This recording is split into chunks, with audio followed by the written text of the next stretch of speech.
Hello everyone. তো আজকে আমরা চলে গিয়েছিলাম বিনা নিমন্ত্রণে ভোজ খেতে। চলো তোমাদেরকে আজকে সেই ভিডিওটাই শেয়ার করব। হাওড়া জেলার ছোট্ট একটি গ্রাম থেকে আমি মৌসুমি বলছি। হ্যালো এভরিওয়ান, তোমরা সবাই কেমন আছো? আশা করছি ভালো আছো, যে যেখানে আছো সুস্থ আছো। ভিডিওটা যেহেতু তোমাদেরকে আগে থেকে কোনো আমার ক্লিপ তোলা হয়নি, তাই তোমাদেরকে আগে থেকে কোনো কিছুই শেয়ার করতে পারলাম না। ভিডিওটা আমি এখান থেকেই শুরু করলাম। আমার ভিডিওটা সম্পূর্ণ দেখার তোমাদের কাছে আমার অনুরোধ রইল। যেখানে আমাদের যাওয়ার কথা ছিল সেখান থেকেই ভিডিওটা স্টার্ট করলাম। সেদিনকে কিন্তু ওয়েদারটা একদম খারাপ ছিল, সারা দিন পড়ছিল বৃষ্টি, আর তার সাথে ছিল অনেক বেশি ঠান্ডা। আরে ঠান্ডাতে কি হয়েছে, আমরা বাঙালি বস, যেখানে যে কোনো অনুষ্ঠানেই আমাদের অংশগ্রহণ করতেই হবে। যেহেতু এখানে দুই শ্মশানের পুজো একসাথে হয়, এখানে অনেক মেলা সহ লোকের ভিড় প্রতি বছর একটা জমজমাট বেশ থাকে। এই বছরে ওয়েদারটা খারাপ থাকার কারণে সেরকম কোনো মেলা বা ভিড় সেরকম কোনো বসেনি।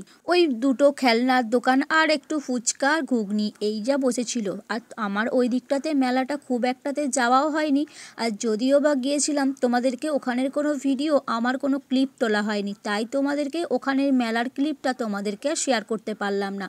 চলো, অনেক তো বকলাম, এবারে করা যাক ঠাকুর দর্শন। তো অনেকক্ষণ থেকে এসেই এদিক ওদিক থেকে ঘুরে নিচ্ছিলাম, আর আমি কিন্তু বাইরে বেরিয়ে এই বছর ফার্স্ট আমি ওখানে গিয়ে ভিডিও করলাম, তাই একটু কিন্তু বোধ হচ্ছিলাম, যেহেতু সবাই মুখের দিকে তাকাচ্ছিল আর কি। যাই হোক, চলো এখানে দেখো লাইটিং সহ একদম জায়গাটা কিন্তু বেশ লাগছিল আমার। তোমাদের কেমন লাগছে অবশ্যই একটা সুন্দর করে কমেন্ট করো। তো চলো এবারে দেখো, এখানে মন্দিরে আমি অনেকক্ষণ থেকে দাঁড়িয়ে থাকার পর ভিড়টা যখন একটু কম হলো, তখন আমি মন্দিরে ঢুকলাম, ঠাকুরটাকে একটু দর্শন করার জন্য। চলো আমার সাথে তোমরাও এখানকার আমাদের শ্মশানকালীটাকে দর্শন করে নাও। দেখো এখানে কিন্তু সুন্দর লাগছিল, আর সুন্দর করে কিন্তু দেখো ফুলে একদম ঠাকুরটাকে কিন্তু মুড়ে দিয়েছে বলতে পারো। চলো এখানকার ভিডিওটা আমি যেটুকু পারলাম তোমাদেরকে শেয়ার করার চেষ্টা করলাম। তখন কিন্তু পুজোর জোগাড় বা কিছুই শুরু হয়নি, কারণ তখন বেশি বাজেনি, তখন কিন্তু ঘড়ির কাঁটাতে ছিল রাত 11টা। আর এইদিকে দেখো ঠাকুর দেখা তো হয়ে গেল, আর এখানে হচ্ছিল মায়ের প্রসাদ খাওয়ানো, খিচুড়ি ভোগ খাওয়াচ্ছিল আর কি। আমি যেহেতু খিচুড়ি ভোগ খাই না, তাই এখানে কোনো লাইন দিতে আমাকে হয়নি। আর এখানে দেখো কিন্তু প্রচুর ভিড় হয়েছিল খাওয়ার জায়গাটায়, যেহেতু রাত হয়ে গেছে আর অনেকটা ঠান্ডাও পড়েছিল। আর এখানে তাতানার মহারাজ একটুখানি খেয়েছে।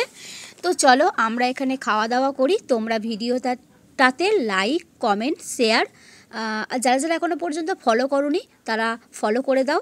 তোমাদের সঙ্গে দেখা হচ্ছে আবারও নতুন কোনো ভিডিওতে। তোমরা সুস্থ থেকো এবং ভালো থেকো।